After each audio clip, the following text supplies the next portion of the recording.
Frères et sœurs, bonjour à tous ce matin. Good day to you all this morning.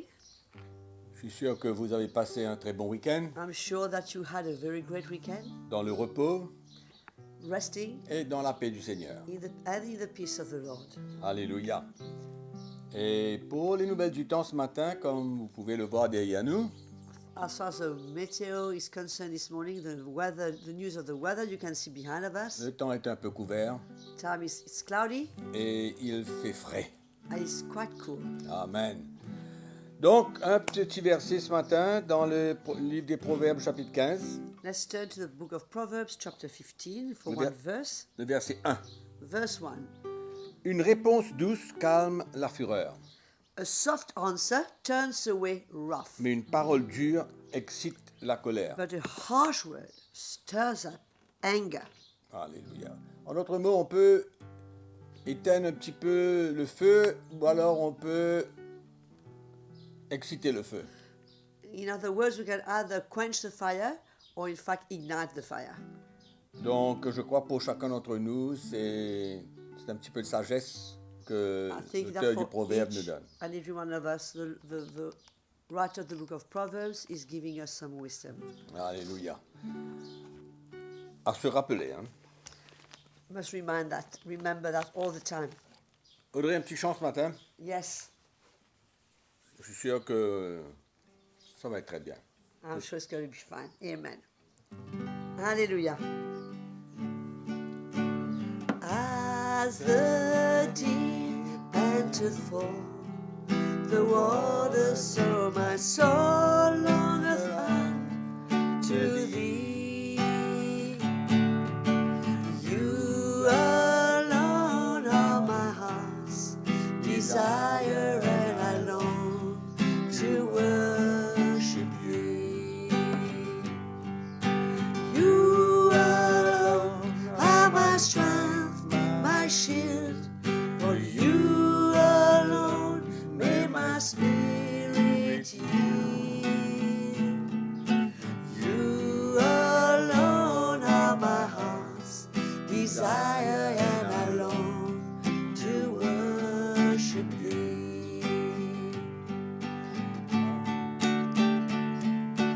Comme une biche je soupire, après les eaux mon âme soupira après toi.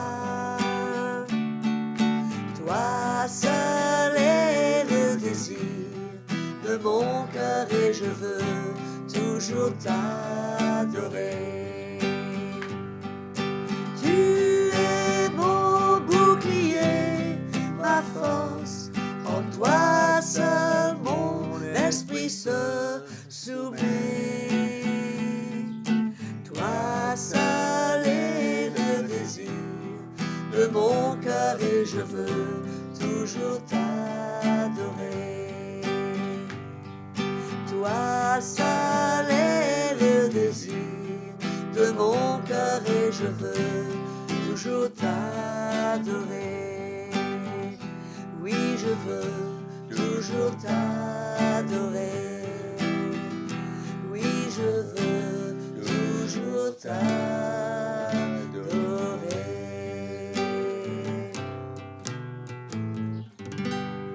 Voilà pour aujourd'hui. Amen, merci, super. Bon, un petit Alléluia. moment pour se tourner vers le Seigneur. Always a little time to turn to the Lord. Alléluia. Hallelujah. Donc nous allons continuer notre programme là sur la construction de l'Église. We are going to carry on our theme on the construction of the church. Pendant beaucoup de semaines, nous avons couvert beaucoup de thèmes.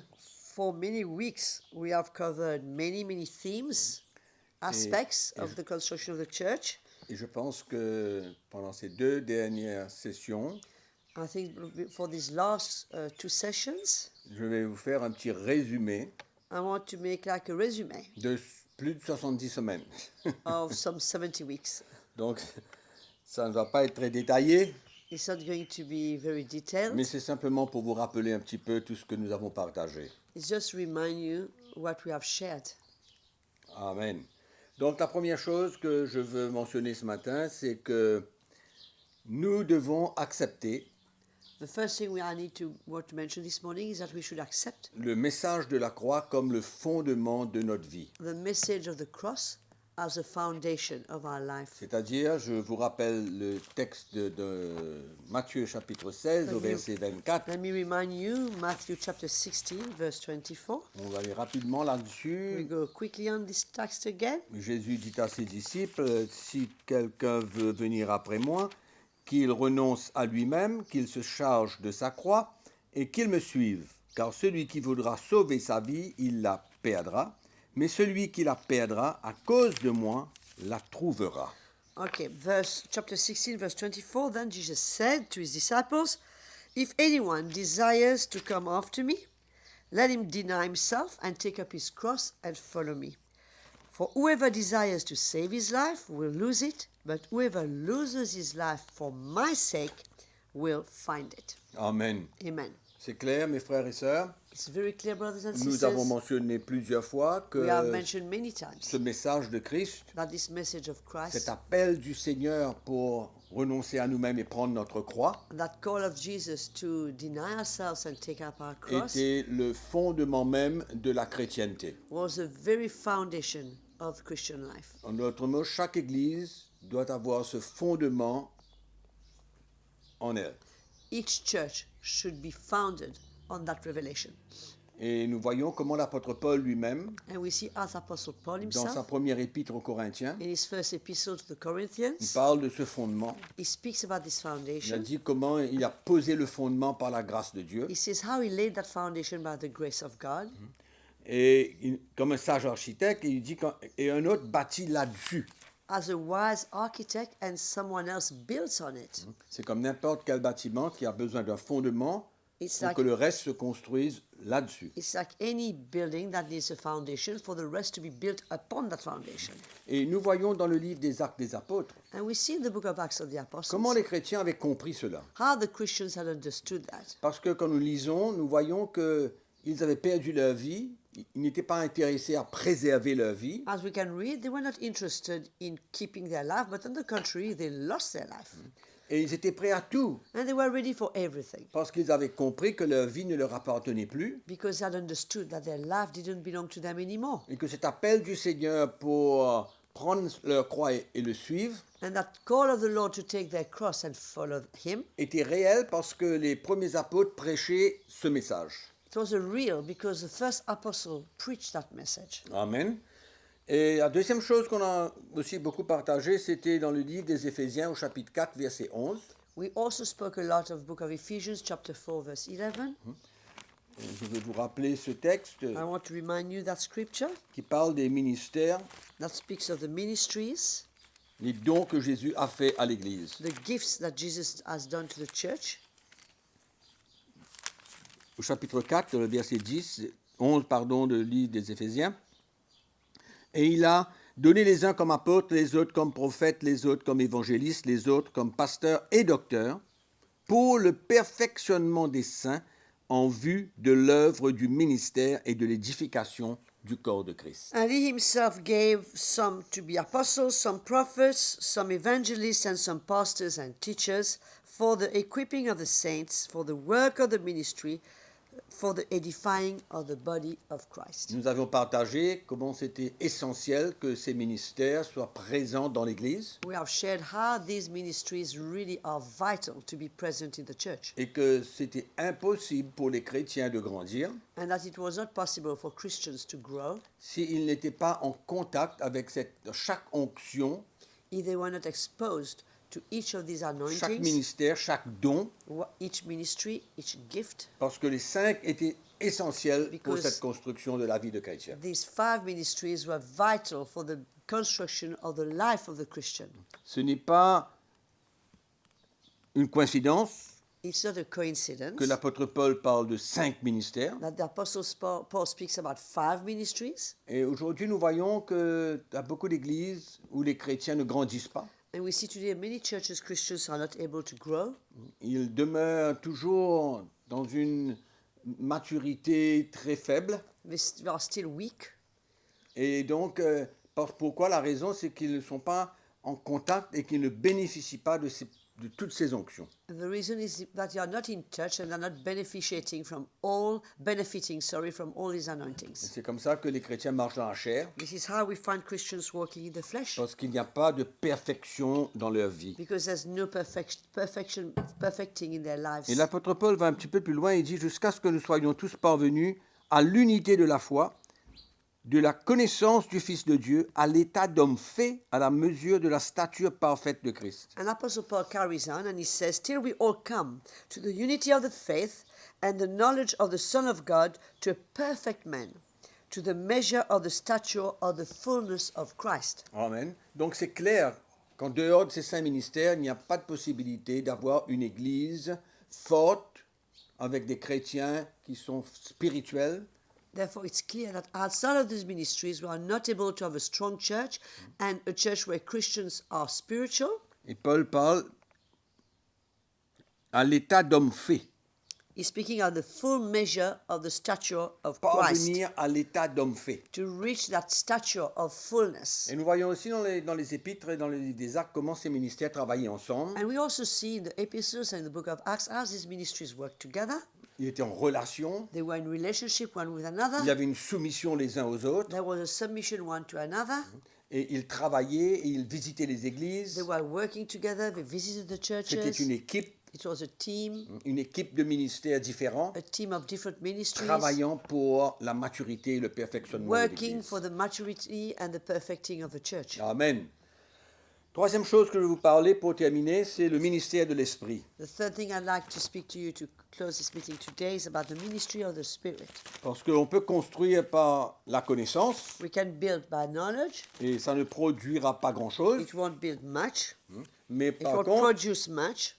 nous sommes appelés à construire par le ministère de l'Esprit. But we are called to build with the ministry of the Spirit. Dans 1 Corinthiens chapitre 2, verset 12, nous lisons 1 Corinthians chapter 2 verse 12. We're going to read. Car nous n'avons pas reçu l'Esprit du monde, mais l'Esprit qui vient de Dieu, afin que nous connaissions les choses de Dieu, que Dieu nous a données par sa grâce, et nous en parlons, non avec les discours qu'enseigne la sagesse humaine, mais avec ceux qu'enseigne l'Esprit, employant un langage spirituel pour les choses spirituelles. Now we have received not the spirit of the world, but the Spirit who is from God, that we might know the things that have been freely given to us by the Lord. These things we also speak, not in words which man's wisdom teaches, but which the Holy Spirit teaches, comparing spiritual things with spiritual. Amen, c'est clair It's very clear que c'est par l'Esprit que nous avons besoin de servir le Seigneur. that we need to serve the Lord by the Spirit. La prédication doit se faire par le ministère de l'Esprit The preaching must be done by the ministry of the Spirit et non pas selon la sagesse de l'homme. and not according to the wisdom of man. Parce qu'on peut enseigner aussi la lettre Because we can also et teach que les the letter, chrétiens connaissent beaucoup la Bible, and that the Christians know the Bible a lot. mais il y a des choses qui sont importantes dans l'Église But there are things that are important in the church que seul le ministère de l'Esprit peut emmener. that only the ministry of the Spirit can bring. Lisons dans 2 Corinthiens chapitre 3, nous allons lire le verset 6, un verset. Let's turn to Corinthians chapter 3. We're going to read one verse, verse 6. Il nous a aussi rendus capables d'être ministres d'une nouvelle alliance, non de la lettre, mais de l'esprit. Car la lettre tue, mais l'esprit vivifie. Who also made us sufficient as ministers of the new covenant, not of the letter, but of the Spirit, for the letter kills, but the Spirit gives life. Donc, sans le ministère de l'esprit, Without the ministry of the Spirit, nous demeurons dans la connaissance. we will stay in the realm of knowledge. Mais l'Église, elle doit être construite But the church needs to be built quand les chrétiens sont confrontés, as Christians are confronted, quand il y a une conviction de l'esprit. when there's a conviction of the Spirit, Et c'est cela qui emmène à la repentance et qui redresse la vie des chrétiens. and this is what will lead to the repentance and will bring back the life of the Christians in order. Donc le ministère de l'esprit est aussi essentiel. Therefore, the ministry of the Holy Spirit is essential, Une transmission de la vie de a Christ. transmission of the life of Et c'est Christ. ça qui va construire le peuple de Dieu, And this is what will build God's qui people, va les exposer which will expose them et les emmener de tout cœur à se soumettre à la parole de Dieu. and will lead them to submit to the word of God with all their hearts.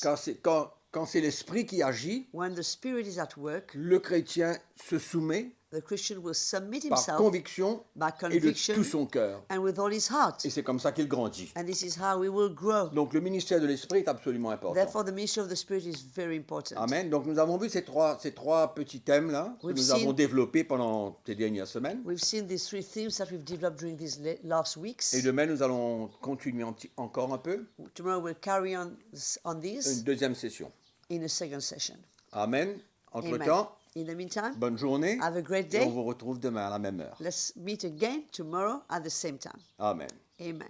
And the Lord loves them and we love them. Ah oui, on a oublié ça. Oui, exactement. Un petit rappel. Amen. Le Seigneur vous aime et nous vous aimons aussi. Alléluia, que le Seigneur vous bénisse.